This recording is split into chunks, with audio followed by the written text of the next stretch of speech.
So a couple days ago, Doug Wilson came out with an article on his blog and Mablog, and then he also turns those articles into videos. And Doug Wilson's article was about Stephen Wolfe's comments regarding universal health care.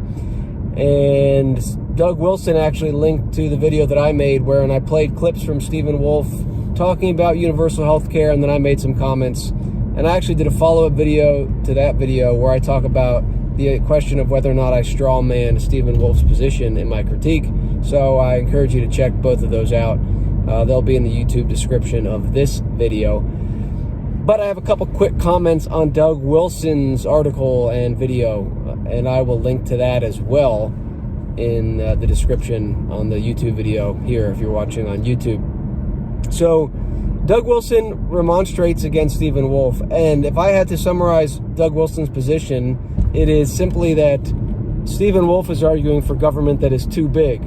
Doug Wilson is fine with the government dealing with healthcare in a small degree. He's fine with the government dealing with education to a small degree. He's fine with the government doing a lot of these social services, but they just can't be doing it to the degree or scale that Stephen Wolfe is fine with.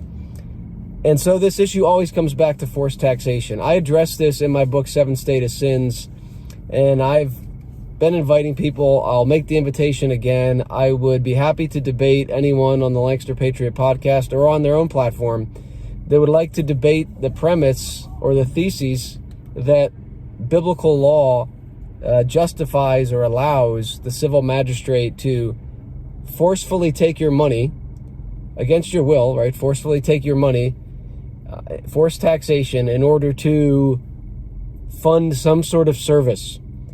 There is a place where the government can require you to make restitution at the point of a sword, essentially. But we're not talking about that. We're not talking about restitution being paid to someone who's been wronged. We're talking about the civil magistrate collecting money so that he can fulfill his office. Now, there's great debate about what his office is. I argue, Luke Saint argues, we argue together in our book, Redeemed by Justice, which is a very short read. I encourage you to check that out if you'd like a short introduction to Lancastrian theonomy.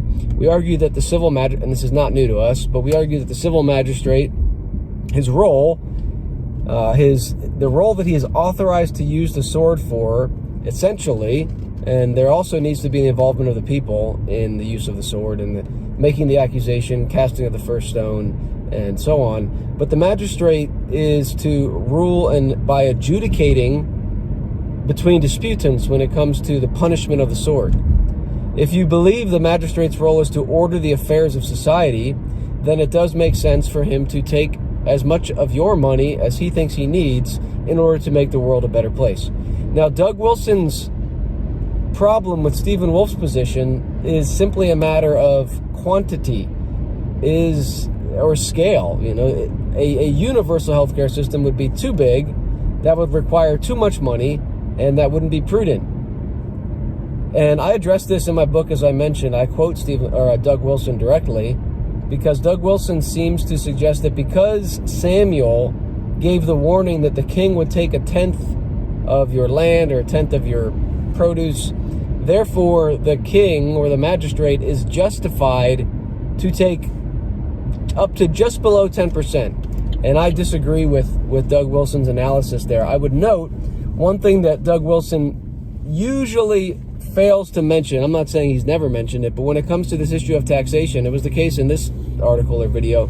He mentioned the part where Samuel says, if you do this, if you ask for a king, you're not rejecting me, you're rejecting God, and the king's going to oppress you, he's going to take your sons and daughters, he's going to take 1/10 of this and that, and clearly this is not a good thing. And in his book, the book that I quote from Doug Wilson in my book is Mere Christendom, I believe, and he does the same thing. He makes the same argument that the king is going to oppress the people by taking up to what God claims for himself, the tithe, 10%. But Doug Wilson doesn't often deal with the passages where Samuel says, look, everyone, I did not take anything from anyone's hands. Samuel doesn't say, well, look, I took 5%. The king's going to come along and take 10%. Samuel doesn't say I took 8%. Samuel doesn't say I took 1% and the king's going to take 10. Samuel said I took nothing from you. I took nothing from the people by force.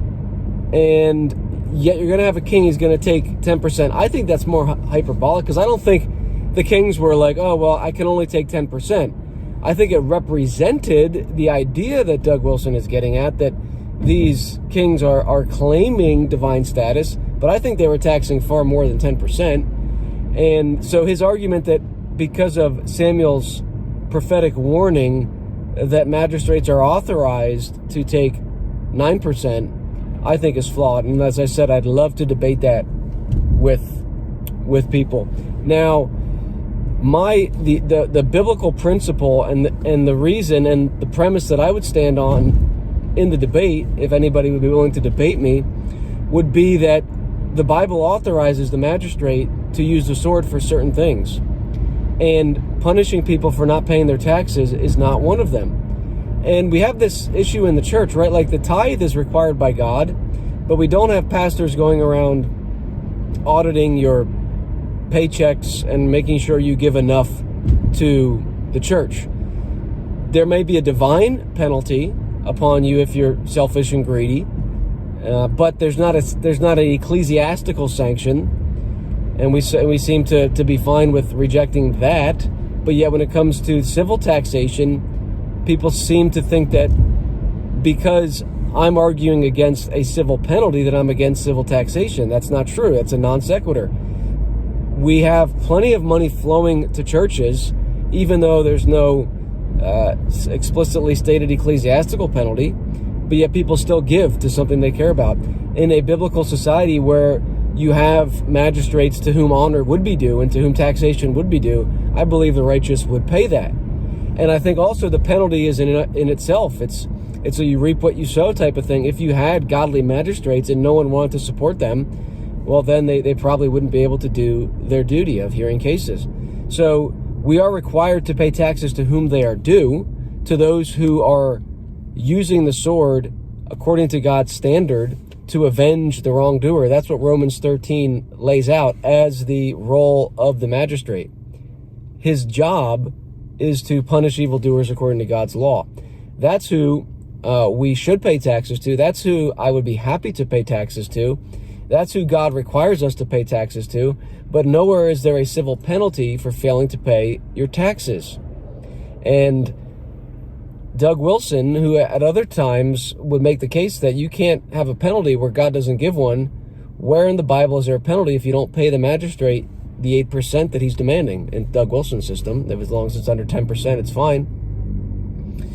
So that would be one of my critiques, and I would love to informally, a friendly debate with Doug Wilson or anyone else who wants to make the case that a magistrate is being righteous and fulfilling his duty by punishing you if you didn't pay him as much money as he thinks he needs to fulfill his role.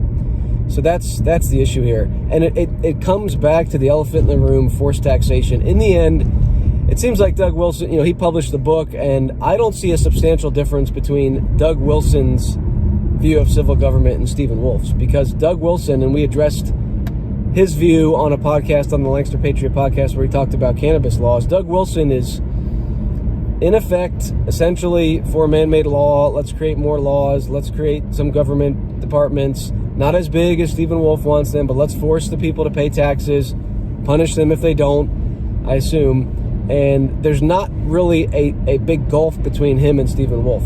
Now, there is a big gulf between their positions and what I would say is the biblical position, which you might want to call non-legislative theonomy, Lancastrian theonomy, call it what you will.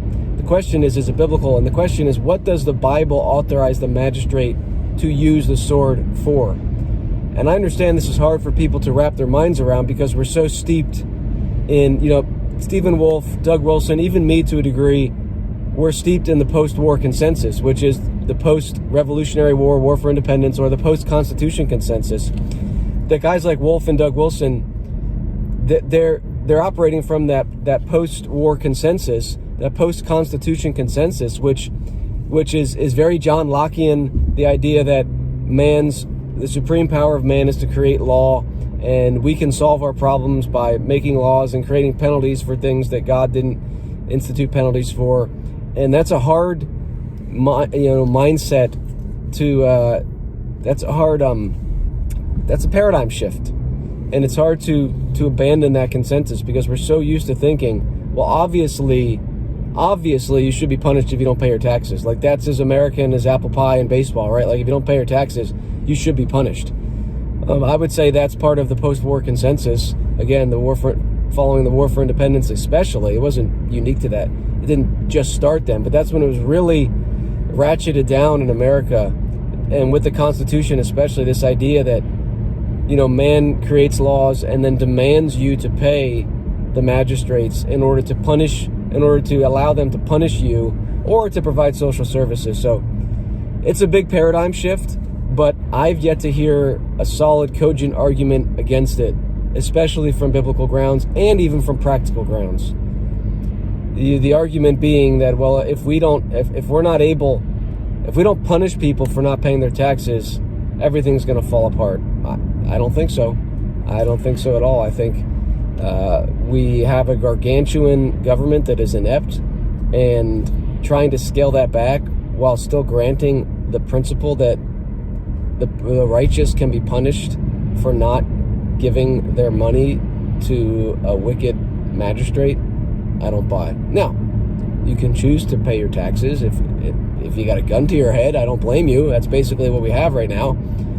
So anyway, that invitation is out there to anyone who would like to debate the thesis of the civil magistrate is not authorized in biblical law or on biblical principles to punish someone for not paying the magistrate the amount of taxation that the magistrate demands.